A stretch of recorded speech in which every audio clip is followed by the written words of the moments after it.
اس میں کوئی شخص یہ کہے گا کہ وہ مذہبی لوگ ہونے چاہیے، کوئی شخص یہ کہے گا کہ وہ بڑے حکیم اور فلسفی اور سیاسی امور کی بصیرت رکھنے والے ہونے چاہیے، کوئی دوسری بات کہے گا۔ تو اصول کے لحاظ سے تو یہ بات بالکل ٹھیک ہے، لیکن اسلام کیا یہی تقاضا کرتا ہے؟ وہ یہی کہتا ہے کہ تمہارے حکمرانی کا حق ان کو حاصل ہے، یا انہی لوگوں کو یہ ذمہ داری دی جانی چاہیے؟ بے شک جس وقت ہم لوگوں کے ساتھ بات کریں گے اور ترغیب کی جگہ پر کھڑے ہوں گے، یہی کہیں گے کہ تم اپنی حکمرانی کی ذمہ داریاں ان لوگوں کو دو جن کی امانت پر، دیانت پر تم اعتماد کر سکتے ہو، جو تمہاری خدمت کرنے کا سچا جذبہ رکھتے ہوں۔ اگر وہ مسلمانوں کے معاشرے میں ہے تو آپ لفظ صالحین بھی اختیار کر سکتے ہیں، اس لیے کہ ایک مسلمان کو جب آپ ایک لفظ سے تعبیر کرتے ہیں کہ وہ کیا ہوتا ہے، تو اس کے لیے قرآن مجید نے جو سب سے عام درجہ بیان کیا وہ صالحین کا درجہ ہے، یعنی یہ اصل میں ہر مسلمان کو ہونا چاہیے۔ تو یہی آپ کہیں گے بھی، ظاہر ہے کہ ہر تہذیب اپنے لحاظی سے اس بات کا انتخاب کرتی ہے۔ قرآن مجید نے جس وقت طالوت کا انتخاب کیا تو دیکھیے اس میں 2 لفظ استعمال کیے ہیں۔ بنی اسرائیل نے پوچھا کہ اس کے انتخاب کی وجہ کیا ہے، یعنی ہم نے تو یہ کہا تھا کہ ہمارے لیے بادشاہ کا انتخاب کر دیں، تو آپ نے انتخاب کیا ہے ایک چھوٹے قبیلے کا آدمی ہے، کوئی دولت بھی اس کو خاص حاصل نہیں ہے، تو وجہ کیا ہے؟ یعنی اللہ تعالیٰ کے انتخاب پر انہیں سوال کیا ہے۔ جواب کیا دیا ہے؟ بستتم فی العلم والجسم، یعنی 2 چیزیں ہیں جو اس کو بہت برتری کے ساتھ حاصل ہے۔ حکومت کرنے کے لیے جو علم اور بصیرت چاہیے، اور طاقت۔ تو قرآن نے 2 چیزوں کا ذکر کیا۔ ظاہر ہے کہ طاقت یہ ایک لفظ ہے، اس کا تعلق حالات سے، یعنی کبھی ایسا ہوتا ہے کہ جسمانی طاقت فیصلہ کن ہوتی تھی۔ میں نے کئی مرتبہ عرض کیا کہ یہ حکومت، ریاست، قبائلی تمدن میں کہاں سے پیدا ہوئی؟ یہیں سے پیدا ہوئی کہ جب لوگوں نے دوسروں پر ظلم کیا یا کسی نے زیادتی کی، تو کسی ذرا اچھی طاقت رکھنے والے آدمی نے ظالم کا ہاتھ پکڑ لیا، تو آہستہ آہستہ لوگوں نے خیال کیا کہ ہماری عزت آبرو کی یہی حفاظت کر سکتا ہے۔ تو طاقت کے بغیر حکومت کا کوئی تصور نہیں ہے۔ طاقت ہے اور اس کے لیے بصیرت ہے، علم ہے۔ قرآن نے یہ بات کہی ہے، لیکن بہرحال اس کو انہوں نے صالحین سے تعبیر کیا اور یہ کہا کہ صالحین ہی کو حق حکومت حاصل ہے۔ یہی وجہ ہے کہ اگر آپ جماعت اسلامی کا مطالعہ کریں تو اس کے دستور کی ابتدا میں کوئی 30-32 کے قریب نکات ہیں، جس میں انہوں نے یہ بتایا ہے کہ ایک صالح مسلمان کون ہوتا ہے، اور جو آدمی ان حقائق کو نہیں مانتا یا ان چیزوں پر عمل پیرا نہیں ہوتا، وہ کم سے کم معیار پر بھی صالح نہیں قرار پا سکتا۔ وہ کم سے کم معیار ہے جو بیان کیا گیا ہے، تو ان کی بنیاد میں یہ چیز موجود ہے۔ پھر دوسری چیز کیا ہے؟ دوسری چیز یہ ہے کہ وہ باقی دنیا کے لیے بھی اپنی تعبیر کے لحاظ سے اس بات کے قائل ہی نہیں، دائی ہیں، اور انہوں نے اس کو بیان کیا ہے کہ دنیا میں کسی قوم کو بھی حق کی حکومت حاصل نہیں ہے، حق کی حکومت صرف مسلمانوں کو حاصل ہے۔ یعنی باقی جتنی قومیں ہیں وہ اگر اپنی حکومتیں قائم کی ہوئی ہیں تو وہ در حقیقت خدا کی زمین پر بغاوت کا ارتکاب کر رہی ہیں۔ خدا کی زمین پر خدا کے سچے ماننے والوں ہی کو حکومت کا حق حاصل ہے۔ تو اس لحاظ سے اگر آپ دیکھیں تو دونوں چیزیں ایک خاص لائے عمل کا تقاضا کرتی ہیں۔ چنانچہ جو لوگ یہ خیال کرتے ہیں کہ ان کو دعوت تک محدود رہنا چاہیے تھا، یا وہ اسی طریقے سے اپنی بات کہتے رہتے جس طرح بالعموم تبلیغی کام کرنے والے لوگ کہتے ہیں، وہ در حقیقت ان کی فکر سے انحراف کرتے ہیں۔ یعنی ان کی فکر میں پہلے دن سے یہ چیز موجود ہے کہ فساق اور فجار کے ہاتھ سے نظم حکومت کو لے لینا ہے، نظم حکومت صالحین کے پاس ہونا چاہیے۔ تو میں اس لحاظ سے تو ان کی اس بات کو درست سمجھتا ہوں کہ جو ان کا فکر ہے اس کا لازمی تقاضا یہی تھا، اس طرف انہیں بڑھنا تھا۔ بحث کیا پیدا ہوئی؟ بحث یہ پیدا ہوئی، اور جس میں اس وقت کے بڑے لوگوں نے حصہ بھی لیا، وہ یہ تھی کہ کیا اس کا وقت آ گیا ہے؟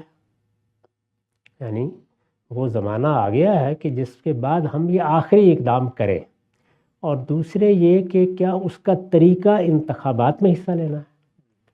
یہ تو طے ہو گیا کہ صالحین کے ہاتھ میں ہی حکومت کا نظم ہونا چاہیے۔ یہ میں ان کے فکر کی وضاحت کر رہا ہوں، یعنی کوئی اپنی رائے نہیں لے رہا، ان کے فکر کی روح سے یہ دونوں چیزیں طے ہیں۔ جس وقت آپ حکومت کا نظم قائم کریں گے مسلمانوں میں تو وہ کہیں گے صالحین کے پاس ہونا چاہیے، صالحین حق رکھتے ہیں، اور یہ ان کا وہ حق ہے جو ان کو خدا نے دیا ہے۔ اب اس حق کا استقرار ہونا ہے، اس کو مانا جانا ہے یا اس کا انکار کرنا ہے، یہ الگ بحث ہے۔ اور جس وقت وہ دنیا کے ساتھ بات کریں گے، یعنی فرض کیجئے کہ ان کی حکومت قائم ہو گئی، تو اب دنیا کے ساتھ تعلق کی بنیاد کیا ہے؟ تو اس میں تعلق کی بنیاد یہی ہے کہ جلد یا بدیر ہم تمہاری حکومتیں ختم کر دیں، یعنی یہ ناگزیر ہے۔ چنانچہ وہ صحابہ کرام کے اس اقدام کو بنائے استدلال بناتے ہیں کہ ہم تو دنیا کی سرحدوں پر کھڑے ہو کے یہی کہیں گے کہ ایمان لاؤ، لڑنے کے لیے تیار ہو جاؤ، ورنہ جزیہ دو۔ تو جزیہ دینے کا مطلب کیا ہے؟ یعنی ہماری حکومت تسلیم کرو اور اپنی محکومی کی علامت کے طور پر ہمیں جزیہ ادا کرو۔ تو یہ بات انہوں نے بالکل ابتدائی تصنیفات میں سے الجہاد فی الاسلام میں پوری وضاحت سے بیان کر دی ہے۔ بعد میں بھی اس کی تفصیلات میں کچھ تبدیلیاں ہوئی ہیں، ورنہ ان کا بنیادی موقف یہی رہا ہے۔ تو اس سے یہ بات واضح کرنا مقصود تھا کہ جو انہوں نے دین کی تعبیر کی ہے، جس طرح انہوں نے دین کو سمجھا ہے، اس میں یہ ناگزیر اقدام تھا۔ اور جماعت اسلامی میں بھی بحث یہ نہیں ہوئی، نہ معاشی گوٹ میں نہ دوسرے موقعوں کے اوپر بحث یہ نہیں ہوئی کہ یہ بات صحیح نہیں ہے یا یہ تعبیر صحیح نہیں ہے یا اس میں دین کو ٹھیک طریقے سے انٹرپریٹ نہیں کیا جا رہا۔ بحث یہ ہوئی کہ کیا وقت آ گیا ہے اس کا، یعنی کیا ہم نے فی الواقع صالحین کی وہ قوت پیدا کر لی ہے؟ ہم نے جو لوگ پیدا کیے ہیں، جن کو منظم کیا ہے، وہ فی الواقع اس پوزیشن میں آ گئے ہیں کہ اب ملک کا نظم و نسق سنبھال سکیں؟ ایک بحث یہ ہے، اور دوسری یہ کہ اس کے لیے انتخابات کا طریقہ اختیار کرنا موضوع ہے یا نہیں ہے۔ چنانچہ بعد میں ہمارے بزرگ ڈاکٹر اسرار احمد صاحب نے جب منہج انقلاب نبوی لکھی ہے، تو آپ یہ دیکھیے کہ وہاں بحث یہ نہیں ہے کہ یہ کام نہیں کرنا یا انقلاب نہیں لانا، وہ بھی انقلاب کے داعی ہیں، یعنی حکومت لینی ہے، لیکن حکومت لینے کے لیے طریقہ کیا ہونا چاہیے، اس طریقہ کار میں اب گفتگو ہو رہی ہے۔ انتخابات لڑنے ہیں، کوئی ہنگامہ کرنا ہے، میں نے ان کے طریقے کے اوپر تبصرہ کیا تھا کہ یہ انقلاب بذریعہ ہنگامہ و احتجاج ہے۔ تو کوئی ذریعہ تو آپ اختیار کریں گے نا، اس کے لیے یہ بتائیں گے۔ آپ دیکھیں اگر غور کر کے تو ذرائع کیا لامحدود ہیں، یعنی وہ ذرائع جو اللہ تعالیٰ نے پیدا کیے ہوتے ہیں انہی کا آپ استقصاء کرتے ہیں، انہی کو دیکھتے ہیں۔ تو دنیا کی تاریخ پر نگاہ ڈال کے دیکھیں تو حکومت حاصل کرنے کا ایک طریقہ یہ ہے کہ آپ کوئی لشکر بنائیں اور پھر قوت کے بل پر حکومت حاصل کر لیں۔ ہماری آنکھوں کے سامنے طالبان نے یہی طریقہ اختیار کیا۔ اس سے پہلے یعنی صدی ڈیڑھ صدی پہلے آل سعود یہی طریقہ اختیار کر کے سعودی عرب میں اپنی حکومت قائم کر چکے ہیں۔ یہ معلوم ہے کہ ترکوں کی حکومت تھی، انہی کے عمال وہاں حکومت کر رہے تھے، بغاوت ہوئی اور بغاوتیں کافی پہلے شروع ہو گئی تھیں۔ ان میں سے پہلی مرتبہ جو بغاوت ہوئی وہ فروخت کر دی گئی تھی، پھر آہستہ آہستہ انہوں نے اپنے علاقوں میں ایک نظم قائم کیا، وہاں سے باہر نکلے اور پھر پورے جزیرہ نما عرب کے بڑے حصے پر قبضہ کرنے میں کامیاب ہو گئے۔ وہ قبضہ لشکروں کے ذریعے سے ہوا تھا، جیسے کہ پرانے زمانے میں ہوتا تھا۔ یعنی بابر نے آ کر فرغانہ سے ہندوستان کی حکومت سنبھال لی۔ کس طرح سنبھال لی؟ یعنی کوئی دستوری انتخابات ہوئے تھے، پانی پت کے میدان میں لشکروں کا مقابلہ ہوا، ابراہیم لودھی کو شکست ہو گئی، بابر کو فتح حاصل ہو گئی۔ تو ایک طریقہ یہ تھا کہ فتوحات کے ذریعے سے کوئی لشکر بنائیں اور آپ حکومت پر قبضہ کر لیں۔ دوسرا طریقہ دور حاضر میں لوگوں کو یہ معلوم ہوا کہ انقلاب لانے کے لیے عوام کو متحرک کیا جائے، وہ گلیوں میں نکل آئیں، وہ احتجاج کرتے ہوئے جب گلیوں میں نکلیں گے اور حکومت کا نظم معطل کر دیں گے تو اس میں بھی اس کا پورا امکان ہے کہ انتخابات کے بغیر ہی آپ کے ہاتھ میں آ جائے حکومت۔ اس طرح کا معاملہ ہم ایران میں دیکھ چکے ہیں، یعنی وہاں یہی ہوا کہ عامت الناس کے اندر ایک حرکت پیدا ہوئی، وہ حرکت بڑھتی چلی گئی، اس کو قیادت مختلف وقتوں میں مختلف صورتوں میں ملی، یہاں تک کہ علماء کے ہاتھ میں قیادت بتدریج آ گئی۔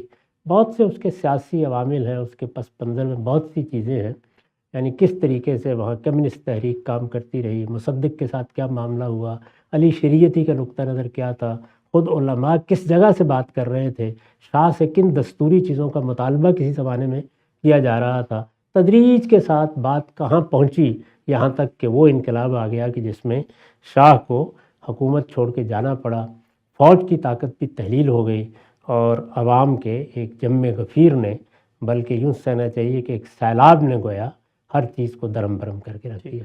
تو اس کو بھی لوگ حکومت تک پہنچنے کا ایک طریقہ سمجھتے ہیں اور اس کی مثال بھی موجود ہے۔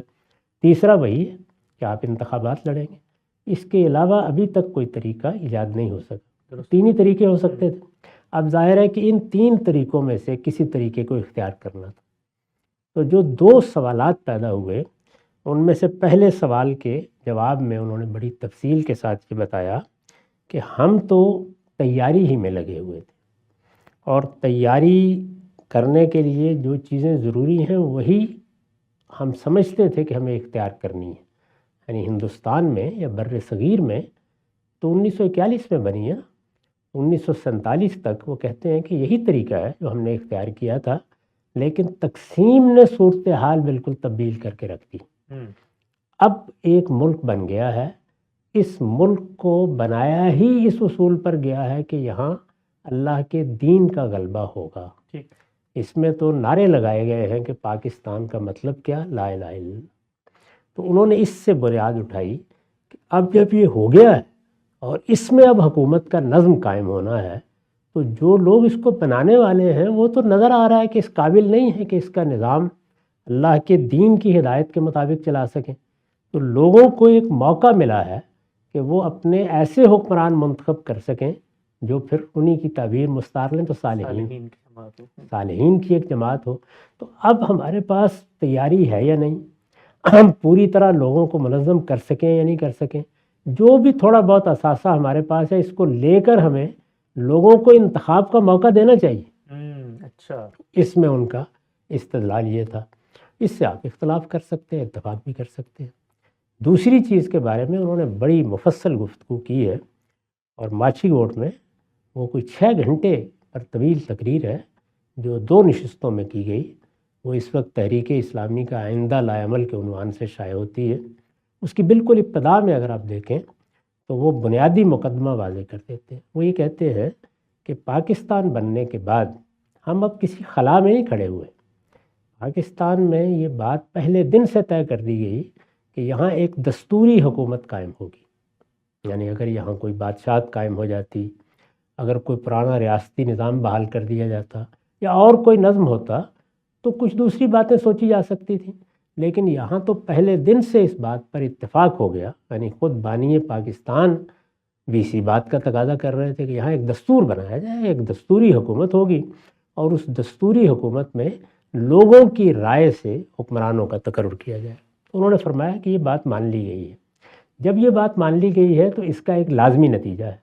وہ لازمی نتیجہ یہ ہے کہ اب پرامن انتقال اقتدار کا طریقہ گویا اصل طریقے کی حیثیت سے طے کر لیا گیا ہے. اس پر اس پوری مملکت میں اتفاق ہے. اس میں جو جماعت بنانے والی ہے اس کو بھی اتفاق ہے, جو دوسری قوتیں ہیں وہ بھی اتفاق کر رہی ہیں. جب اس میں اتفاق ہو گیا کہ یہاں پرامن انتقال اقتدار کے لیے لوگوں کی رائے لی جائے گی, تو اگر دینی لحاظ سے دیکھیے تو یہی ایک آئیڈیل اور مثالی طریقہ بھی ہے. چنانچہ انہوں نے خلافت و ملوکیت میں دلائل دے کر بیان کیا ہے کہ صحابہ کرام کے زمانے میں اسی طریقے کی بنیاد رکھی گئی تھی. تو ایک تو دینی لحاظ سے یہی معاملہ ہے. دوسرے یہ کہ جب یہ صورتحال بن گئی ہے تو اب آپ لشکر نہیں بنا سکتے. اب یہ دینی لحاظ سے بھی غلط ہوگا. وہ یہ کہتے ہیں کہ اب جب کہ ہمیں پرامن طریقے سے اقتدار تک پہنچنے کا ایک راستہ بتا دیا گیا ہے تو پھر لوگوں کے جان و مال کو خطرے میں ڈال کر کوئی اور طریقہ اختیار کرنا یہ جائز کیسے ہو سکتا ہے. یہ انہوں نے اپنی اس تقریر میں بڑی تفصیل کے ساتھ بتایا ہے. تو اس لحاظ سے اگر دیکھیں تو وہ اپنے فکر کے لحاظ سے اپنے اس اقدام تک بالکل کنسسٹنٹ ہے. یعنی اس میں کوئی تضاد نہیں ہے. آپ کسی تدبیر سے یا کسی تدبیر کے اطلاق سے اختلاف کر سکتے ہیں لیکن وہ بالکل کنسسٹنٹ ہے. چنانچہ انہوں نے سن 51 میں ہی یہ فیصلہ کر لیا. اس وقت کے انتخابات کی کچھ تفصیل ہم بیان کر چکے ہیں. پھر انتخابات ہوئے ہی نہیں پاکستان میں, ایک لمبا عرصہ گزرا. ان انتخابات میں جو شریک ہوئے ایوب خان کے زمانے میں ہوئے, اس میں سب لوگوں نے مل کے فاطمہ جناح کی حمایت کی. اس پر بھی ہم گفتگو کر چکے ہیں. تو مختلف مراحل میں اب وہ اپنے لائے عمل کے مطابق آگے بڑھ رہے ہیں. یہ پہلی مرتبہ ہوا کہ بالغ رائے دہی کی بنیاد پر انتخابات ہوئے. اور اب تک بھی یہ کہا جاتا ہے کہ پاکستان میں اگر بغیر کسی مداخلت کے کوئی آزادانہ اور منصفانہ انتخابات ہوئے ہیں تو وہی ہوئے ہیں کہا جاتا ہے. اس پر بھی بہت سی باتیں کی جا سکتی ہیں, خاص طور پر مشرقی پاکستان کے حوالے سے. ان انتخابات میں ان کا خیال یہ تھا کہ ہم نے اب جماعت کو بھی بڑی حد تک منظم کر لیا ہے اور جماعت کی شاخیں جگہ جگہ قائم بھی ہیں، وہ اب کارکنوں کی ایک بڑی قوت فراہم کر چکی ہے، ہمارا لٹریچر لوگوں کے ذہنوں کو بھی بڑی حد تک اپنی گرفت میں لے چکا ہے۔ اس وقت اگر لوگوں کی نگاہ پڑ سکتی ہے تو صالحین کی کسی جماعت کی حیثیت سے ہمارے اوپر ہی پڑ سکتی ہے۔ چنانچہ اب موقع آیا ہے تو ہمیں اس میں شریک ہونا چاہیے۔ تو اس طرح وہ شامل ہوئے اور میں نے عرض کیا تھا کہ جب پھر اس کا نتیجہ نکلا اور اس میں بہت بری شکست ہو گئی، چند لوگ تھے جو کامیاب ہو سکے اور کچھ بہت زیادہ تعداد میں ووٹ بھی نہیں ملے، ذوالفقار علی بھٹو صاحب نے گویا ایک سیلاب بنا دیا اپنی دعوت کو اور نتیجے کے طور پر یہاں ان کی حکومت بن گئی۔ مشرقی پاکستان میں معاملات بالکل ہی دوسری صورت اختیار کر گئے۔ اس کے بعد پھر انہوں نے چند ہفتوں بعد، مجھے یاد پڑتا ہے کیونکہ میں نے خود وہ تقریر براہ راست سنی ہے، انہوں نے رشید پارک اچھرا میں وہ تقریر کی ہے جس سے ہم نے بات شروع کی تھی، یاد ہوگا۔ بالکل میں نے یہ عرض کیا تھا کہ اس میں انہوں نے پھر اپنے تمام معاملات کے بارے میں واضح موقف بھی بیان کیا، پس منظر بھی بیان کیا، تاریخ بھی بیان کی اور یہ بھی بتایا کہ ہم نے یہ اقدام کیوں کیا تھا۔ تو اس پہلو سے تو میرے نزدیک جس طرح کہ میں نے عرض کیا ہے، جہاں سے ان کا فکر شروع ہوتا ہے اس کے لازمی ناگزیر نتائج یہی ہیں۔ اب یہ میرے خیال میں کوئی بحث نہیں ہے کہ ابھی وقت آ گیا یا نہیں آ گیا، تدبیر کی بحث ہے۔ زیادہ سے زیادہ آپ یہ کہہ سکتے ہیں کہ تاخیر سے یہ اقدام کر لینا چاہیے تھا، 2-4 انتخابات کے بعد کر لینا چاہیے تھا۔ اور یہ بھی بالکل حقیقت ہے کہ سن 70 تک آتے آتے بہت وقت بھی گزر چکا تھا۔ اگر ایک انسان کی زندگی آپ دیکھیں جو اپنا کوئی مقصد لے کے اٹھا ہے تو اس کے لحاظ سے یہ کوئی بڑی یعنی جلد بازی کا فیصلہ نہیں ہے۔ سن 70 کے انتخابات ہی سامنے آئے ہیں، آپ دیکھیں کہ سن 79 میں تو ان کی وفات ہو گئی، اس کے 9 سال بعد۔ تو یہ صورتحال ہے، اس موقع پر انہوں نے یہ اقدام کیا ہے۔ اب رہ گئی یہ بات کہ انتخابات کے علاوہ کیا طریقہ ہو سکتا ہے، تو اصول کے لحاظ سے میرے نزدیک ان کی بات بالکل ٹھیک ہے، درست ہے۔ یعنی یہ کہ لشکر بنا کے حملہ آور ہوا جائے، اس کے لیے تو بابر کو بھی کوئی استدلال کرنا پڑے گا۔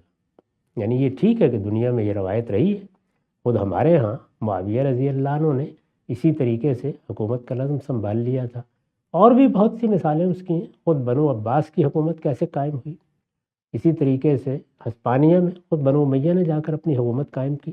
تو وہ طریقہ تو موجود ہی تھا دنیا میں، لیکن اس طریقے کو کیا اختیار کرنا چاہیے تھا؟ یعنی کوئی لشکر بناتے وہ اور لشکر بنانے کے بعد بالکل اسی طرح اقدام کرتے۔ آپ یہ خیال نہ کریں کہ یہ ماضی کی باتیں ہیں، اس وقت یہی اقدام ہو رہا ہے۔ یعنی ہمارے ہاں اس وقت ایک پورا گروہ موجود ہے اور وہ ہماری مذہبی فکر سے اٹھا ہے۔ اس نے کوئی 60,000 70,000 کا بتایا جاتا ہے محتاط زبان میں لشکر تیار کر رکھا ہوا ہے۔ وہی لشکر ہے کہ جو اس وقت بار بار حملے کر رہا ہے اور جس کو اب خوارج قرار دے کر ہمارے ہاں ہماری افواج مقابلہ کر رہی ہیں۔ اس لشکر کے ہاں لائے عمل کیا ہے؟ یہی یعنی صالحین کی حکومت ہونی چاہیے، صالحین کہیے یا مذہبی رہنما کہیے، ان کے ہاں صالحین میں طالبان کی اصطلاح ہے، تو ان کی حکومت ہونی چاہیے، ان کا لشکر موجود ہے اور وہ لشکر لڑ کر آپ کو مجبور کر دے گا کہ آپ حکومت کا نظم دے دیں۔ وہ یہ کہتے ہیں کہ دیکھیے ہم نے امریکہ جیسی طاقت کو یہاں سے فرار ہونے پر مجبور کر دیا اور افغانستان میں اپنی حکومت قائم کرتی ہے اور بلا شرکت غیر حکومت قائم کر رہے ہیں، دنیا میں جہاں بھی ہمیں موقع ملے گا قائم کر دیں گے۔ مولانا سید ابو الولد صاحب مودودی اس کے قائل نہیں تھے۔ یعنی یہ بات کہ اصلی ہدف حکومتی ہے، اس ہدف تک پہنچنے کے لیے اصول بھی وہی ہے کہ صالحین کے ہاتھ میں نظام ہونا چاہیے۔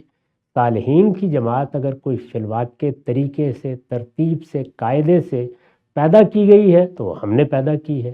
یہ سارے مقدمات اپنی جگہ ناقابل تردید ہیں۔ اب اگلی بحث وہی ہے کہ اس کے بعد پھر طریقہ کیا اختیار کیا جائے۔ میں نے عرض کیا کہ طریقہ اس کے سوا کیا تھا، یعنی اگر وہ تلوار ہاتھ میں لینے کے قائل نہیں ہیں اور نہیں ہونا چاہیے تو پھر اس کے بعد انتخابات ہی لڑنے تھے، اور کیا کرنا۔ تو یہاں تک تو میرے خیال کے مطابق ان کی بات کو اگر اصول میں مان لیا جائے تو اقدام پر کوئی اعتراض نہیں کیا جا سکتا۔